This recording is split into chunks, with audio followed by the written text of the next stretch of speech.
We're back. What if Wednesday? Sean, I love Wednesdays. I love Wednesdays. I love Wednesdays too.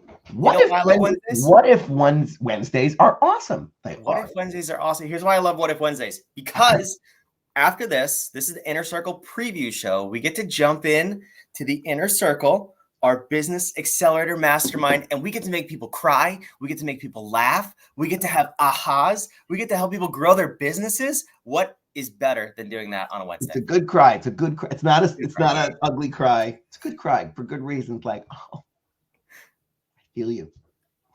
Like, oh, I remembered why I started my business in the first place. I needed that. Thank you. Those are the best. Back my why. Those are good days when that happens. Yes. That is right. So let's recap a little bit. We're talking about freedom, your ticket to freedom today through proper process management. That's a big topic to shove into 25 minutes. We're going to do the best that we can, but let's recap last week. So last week was actually huge for us. We had combined between the two of us, I think close to 20 speaking engagements. We are getting the harmonious word out there in the world, and people are starting to understand it and feel it and incorporate it into their businesses. Give me some of your takeaways from speaking in all these different rooms. What are people saying about hearing about harmonious? Well, first, my voice is only now just recovering. It's not 100%, so I'm still squeaking and popping at some point, like an angry mouse. I think it was described the other day. What are people saying? So they're loving this riff and jam. At everyone, they're doing exactly what we want to do as disruptors first, and educators, teachers, thought providers later. Right? They really like. There's a unique thing here. I see it almost immediately as soon as we start laying out. Here's why everything's broken. Here's why all business has been broken since this point in history, why it's broken, how it broke, why you're seeing it now, why it's not working. They get it. They're understanding it. And then at the end, wow, that was so overwhelming, but I can see why you had to talk about all of it. I can see why it doesn't work if you only have one solution for one little part of my problem and tell me it's going to solve everything. That's the person with a hammer. They see every problem as a nail. And so they're seeing there is a web of disciplines that I have to master. And thank you for laying it out and giving it away. And then, you unpack it other places later, but there it is. They love it. How about you? Yeah, a lot of the same. The disruption of saying the model of business that we followed as the standard or the gold standard even is broken, and it's been broken from the beginning. Just because how we got there, we're not going through that here, but we will dissect that. If you want to go to our YouTube channel, you can see a number of videos of us going through that sequence of events. But basically, just saying, okay, how we got here is wrong, and to just keep going and doing more of that is going to get you the same results. And we look at these big companies and say like, oh, they have it together. They're making billions and billions of dollars. Well, they're throwing people and money at problems that small business owners don't have. They don't have people and they don't have money in that sort of excess. So the disruption of saying, no, there's a way to look at your business and put it into this web, this architecture, so that you can funnel everything through it and filter your decisions, your problems, your challenges through it, and your opportunities too. I think we've talked about that recently. When opportunities come, and as entrepreneurs, we see everything as the shiny object opportunity, to be able to filter that and say, yes, no, or maybe, but not now. And that is power. Incredible power. And it's in a system. It's a codified tool inside the architecture. So you don't miss it. You don't forget to do it. You don't forget to use it. And that's what leads to that sense of serenity, which is what we call time management, because there's no such thing as time management. Another disruptor that we have to give to people out there. But yes, but to also talk about what you were talking about, AJ, when I was thinking about AJ on something I need to tell him, Brandon, about the big giant companies. How many companies are there in the world? How many businesses are in the world? I have no idea. A Right? lot. A good trillion. And then, so you're looking at the less than 1% of them that are big giant companies, the Fortune 100. It's 100 for, you know how many companies have that much success? There are About 100 of them. Okay, at any given He's so time. smart. This is what you really pay for, right? No, but and the Fortune 500 there. Any clue? There's 613 on that list. I don't know why. We're not. Yes, we should aspire. And today, right now, somebody is launching a unicorn that is going to surpass all of them and set a new bar. Absolutely, because they're going to have lightning strike and magic happen at a product that is so great that money and people and help flows in, and it just kind of takes off. And then hopefully they are acknowledging the architecture we're talking about in the right way, and they build a better company. But typically, no, it ends up looking like the rest of them, because once all that institutional money, all that investment money comes in from people who look to the Fortune 500 as that's how you really run a company, are going to start to ask to see elements of the broken architecture inside this unicorn. And it'll be a big giant machine that is what it is and might be out of that person's control. But then, they sell it at some point and make a killing and they're happy. And you're thinking, that sounds awesome. The end result on the beach, right, on an island that you own, does sound awesome. But again, what are the percentages? What are the chances? It's a long slog that is very unpredictable, certainly without this architecture. And so let's just make the thing that we have now great. And then it can then you can take it wherever you need to go in a way that feels better and is more predictable than just swinging at pitches that nobody should be swinging at. Right? Trying to hit a ball out of a park that you can't even see the other side of, I think. Yeah, it's a stupid goal to chase, but unfortunately, that in the VC world, private equity, that's where money flows because they're used to this broken system. So that's what they look for in a company, and it's risky. All these giant tech startups that take so much to move it from point A to investable it's a broken architecture. And then when they get there, they may or may not get the money. That's why so many fail. That's why so many small businesses fail within the first year and 5 years, because they follow this system. And if they don't get funding, they don't have a sustainable business model. And that's the whole thing that we're trying to disrupt here with the harmonious architecture. And if they are one of the ones that gets funding because their thing is so awesome, but they're a mess, but their thing is so awesome. And I mean, I'm even working with somebody now who's looking at that kind of, their thing is going to change a lot of stuff. But they're not prepared to market, to produce it, to market it, to do any of that. They just have this unique thing. So money is still looking at them because the thing is so awesome. But guess what money's asking for? Yeah, I will give you this money. You got to install a CEO, I know, a COO, a this, a that. We need 5 board seats. We need this and that. Control. This person no longer will have control of his company at all, because he didn't come already with, I've got my team, I've got my structure, I have the way that I'm going to do things. And then the money that comes goes, wow, I feel even more confident in my investment because you know what you're doing. It's similar to what big companies do, but you're already ahead of the game. Love it. Here's the money. And then they don't ask for all that other stuff. They don't ask for that much control. And they don't have to take it because they're the person receiving the money. Anyway. Yeah, it's obvious that you're talking about, let's just fill people in. You're talking about my company that sells surfboards to cats. And I'm super excited about that investment opportunity. But no, well, let's figure out what's the first step. I want to announce something. And then we'll dive into the process management that is your ticket to freedom. And it's on the screen here, whatif.com/navigate. We had a challenge a few months ago. It was awesome and went well. It was how to recession-proof your business, but I think we missed the first step. Admittedly, we made a mistake. The first step, the foundation of any business, is navigate in our architecture. That's what we call it. It's traditionally called strategic planning.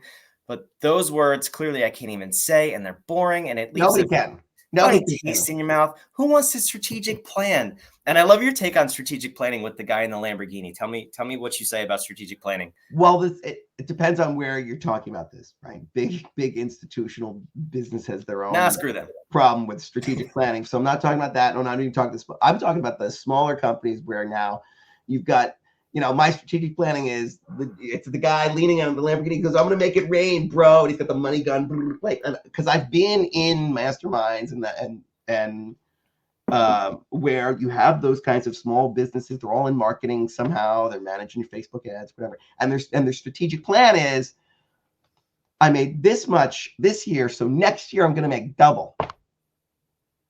That's not a plan. How are you going to do that? More of everything all the time, right? Like, it's not, there's never a plan there. It's disjointed goals and hopes and dreams based on, and the worst is I've been in rooms where then the head of the mastermind is like, "See how that's wrong?" I'm like, "Oh, thank God, they're going to correct them." Yeah, you need to, and then they teach them to just get very particular on how many things that really are not in anybody's control they're going to get in order to get to that goal. It's kind of cryptic what I'm saying because I'm picturing in my head, like, well, I'm just gonna. So your plan's bad, Brandon, because you said you're going to double your business. But what you didn't say was, how many leads are you going to get? And then how many of those are you going to convert? And we assume those numbers, right? Because we and then everyone in the room goes, "Holy crap." And then go ahead. But why is that so stupid? Because you can't assume, because if you have, let's say you have 100 leads a day at this point, you say, okay, the only thing I need to double my business is 200 leads per day. And what you've assumed is the quality of the leads are the same, your closing rate is the same, and the conversations you're having are the same with those now 200 people a day. Those are so many assumptions. In order to double your business, that is a big lift, no matter the business, no matter the revenue, no matter the profit. You can't be making assumptions. And that's why strategic planning as a term is just broken. Yeah. Like you and I both know somebody who was doing this. They were preaching to people. Yeah, if you double that and double your leads, you'll double your results. And then said, and we know a way that you can push this out to other people, right? We're going to outsource lead gen so that we can get triple those amount of leads and you'll get triple the convert. The only reason I'm converting at the rate I am now is I'm doing it myself. And you want me to give it to 10 people I've never met and have them make phone calls and assume the conversion rate's going to be the same thing? That makes no sense. This isn't a plan. And by the way, that's just one thing you're going to do. That's not even your strategic plan. That's your tactical plan, is I'm going to do these things. And this is why then businesses are out there violating their core values and their mission and their vision, because that's not where they put their time and energy. On the smaller end companies, they look at strategic planning that corporations have and they go, I don't like traditional strategic planning because it's just mission, vision, and core values that never go anywhere and never used for anything. Yes, that's what's broken with that. But that doesn't mean that your strategic planning process is, I want to be super rich, so I'm going to just do everything I'm doing twice that, and the small conversion rates are the same. That's just as awfully broken, but kind of worse in a lot of ways, because these small businesses don't have the room and the machine around them to make mistakes that giant companies do. So shame on all of those people pitching all of that. Yeah, I've never been in a room where the definition of strategic planning was not something along the lines of just 2x, 10x. There's a Grant Cardone reference for you. Can't stand the way that guy preaches this stuff, but it's that. It's 10x your business. That's your goal. That's your strategic plan for the year. Okay, let's move on to tactics. And the tactics include more cold calls, That is not at all what we're covering. So if you want to disrupt the way you think about the navigation of your business and the goals that you're setting for next year, we can absolutely help you 2x your business. But we're going to do it in a concrete manner. And we're not going to throw sexy numbers out there. It's going to be 1.25x, 1.5x, 2x. Let's do that. Let's focus on realistic achievements that you can actually get to. So whatif.com/navigate. Join us on our boot camp. It's a 5-day boot camp, 1 hour a day, and it's free. So come on, join us there. All right, let's dive in here. We have about 10 minutes left before we have to jump on to the inner circle call, where we're going to have a lot of fun. Process management. What can we talk about? Some quick tidbits, takeaways about how to optimize your processes within your small business. So we'll give it the main disruptor. There's three elements in every discipline that we talk about. So here's the main one. Maybe we'll talk about all three. I don't know. Why make promises, Sean, when you're not even sure what you're going to say? Right. So okay. If you automate, so you have to understand your value chain, whom you are serving, before you start down the process and automation path. Because too many companies automate things for themselves and inadvertently violate a core value brand promise that they've made to their avatars in that. And that I am about to fire one of my business service providers. I want to be cryptic about this until I actually tell them. Not going to be using them anymore. Why? Because the person I'd been with for 20 years sold their practice. The person that bought it now was like, I know how to get more juice out of this lemon. I'm going to automate a whole bunch of stuff for them. And it's given me headaches and problems because now the systems are all changed and it's awkward and cumbersome. And they're loving life and they are losing clients. Definitely one. Right? So your automation of things should be, yes, there is a time and a place for you to do things internally that do not impact your customers, right? And if you've mapped out your processes in the right way, you know which ones touch the customer and which ones do not. Those internal automations, knock yourselves out, should be doing it all day, every day. It makes you more efficient. The ones, though, that will drive your business forward, right? These stop you from hemorrhaging money. You're getting more efficient inside. The ones that will drive your business forward are the ones that increase the speed or quality of the value you are delivering to your customers. Those your customers love, appreciate, and if those are driven by customer feedback, you've closed that loop and you are now building raving fans and a business that is going to accelerate at an exponential rate. Amen. Yes, I see this all the time. People are they're quick to automate. AI is the biggest trend these days, and it's all about how can I automate, delegate, be more efficient. But everyone's only thinking about themselves and their internal processes, not about how does this impact the customer. The whole methodology that I use to grow and sell my business over 5 years is I focus on one thing above all else, and that was the customer experience. If I took my eye off that prize, and if my team took their eye off that prize, we were making decisions that did not benefit the customer and deliver on the value chain.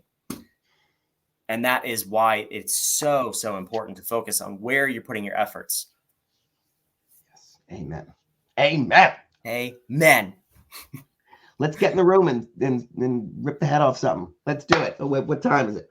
Oh, sorry. Let's do it. Are we taking? I was gonna say, are we taking questions? Yeah, I had a question. No, so I don't actually have a question. We will jump in the room. Yeah. We'll wrap this up. So, in terms of proper process management, you gave us one of three. That's fine. We're going to cover the other ones in the room. So, break down for me though, real quick. Is there a way that you get people to, not so much the business owner, but the teams, how do you get them to see and understand the value chain? Because I think a lot of, as CEOs, leaders, business owners, whatever, we kind of understand that.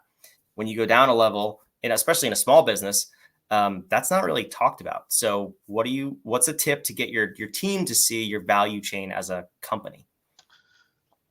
Oh, your team. So I'm the owner and I'm talking to the team to see it.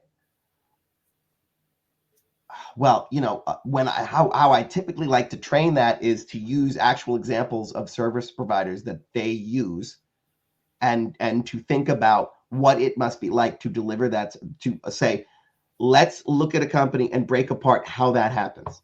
How does that cheeseburger come out of a window to you? Well, they've got to do this and this and this and this, and it's just, they understand the experience of things. They're on the other end.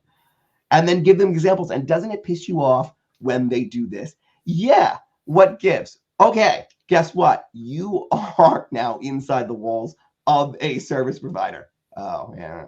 You're not here for a paycheck. You're here to serve the mission. It's so hard to do if you haven't already done the core values and the mission and the vision in the right way, right? But I think any business leader right now could sit down and say to them, let's map out how we take something and make, right? Take nothing and make something, how we take information and make value or service, or how we take raw materials and make widgets. Just show them, this is how this happens, and who over here, and what do they like about us, and what would make you proud if you were at a party talking about, I work at What If, oh my God, and you over here, I'm saying, I love them for X. What would make you proud if you overheard it? Well, this and this. Well, help me build that, because I also would be proud if I heard that. So let's go together. What would we have to do differently in service of those people? Oh yeah, we'd have to do this, and this. Thank you, because you're on the front lines. I didn't even know that we had a process that wasn't delivering it. Thank you for escalating that. And now you have the nascent beginnings of a change management process, but not for today. That's what I would do right off the bat. Next week. Sure. We're going to dive into change management, which we call modify, in the next couple of weeks. But I like that, because I've actually never thought of it that way, is put your team in a position that they're comfortable being in. For example, you said fast food, an experience you've been on the receiving end of that you can relate to, because I think a lot of times we can't see the forest through the trees. We know what we do every day, and some of your team members may have been doing it for 15, 20 years. So they don't fully grasp. It's just second nature. It's not like, they think about every step.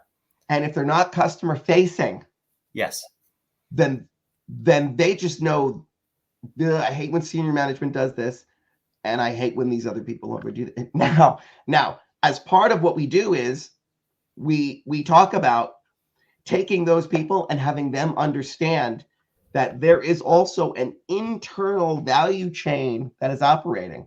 Because guess what? That report that you're doing, you need information from Tony in accounting. And if Tony's late, then you're late and you're upset. And guess what? Senior management, who has the meeting on Friday to review all this stuff, doesn't get the best presentation, and there's data miss it, right? You have a user of your end product in that chain, and they have customer satisfaction scores for you and this whole process. And Tony and you and them all need to understand that internal value delivery chain. And that, because they're not customer facing, but they are customer facing. The consumers of their report that they do, those are your customers. Not paying you for it, but that's not a commercialized exchange. You get paid by the company for that exchange. So it is the exact same thing. It is a commercialized value exchange. Your end product is their consumable or their piece to what they're building. Yeah. And once those people get that, then they can understand, okay, great. Now that you know where you are in this, guess what? There is an end user of this. Let's think about what it's like when we're in the car getting the stuff out of the window or whatever. How do we, I hate when, okay, you're inside that. You're on the other side of that window now, doing this for somebody else. Even though you are not customer facing, you're pulling levers here. eventually something you do touches them. And right now that you start thinking that way, that's how you got to break them of it, because they're too in it to understand. Yeah. All right. So that's the action item for today. Before we jump over to the inner circle, if you want to join us, whatif.com/inner circle, learn more about that. But yeah, break down a piece of your value chain. Do something, analyze it, have your team analyze it from their perspective and figure out how you can optimize and help the customer experience, and then do that for an internal process too. We'll see you next week on the inner circle. And don't forget to register to our bootcamp challenge, the 5-day workshop coming up. It starts on the 27th. Yeah, look, he's pointing to it. Look, we can all point to it. We want to see you there. We're going to have loads of fun just like this. And we're going to help you build the foundation for your business so you can launch into 2024 and beyond. I like how you're poking it there. We have things to do and places to be. We'll see you on the inner circle, and we'll see you next week. Bye.